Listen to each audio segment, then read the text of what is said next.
So, what is Voice Isolator in ElevenLabs? It's basically an AI tool that strips out background noise and keeps just the speech from your audio files. Let me show it. You just go to their Voice Isolator page, and there's an Upload Audio button. Drop your file there, or click to browse, whatever works. The thing handles MP3, WAV, and M4A files up to 500 megs, which is more than enough for most stuff you'd throw at it. Once it uploads, you can listen to what you've got, like this one here. This is my recording with a noisy background.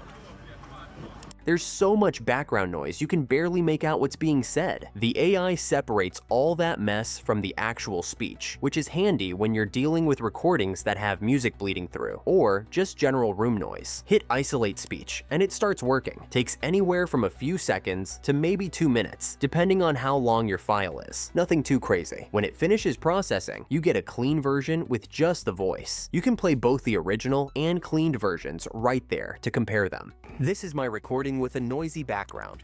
Big difference usually. Then just download the cleaned one and you're set.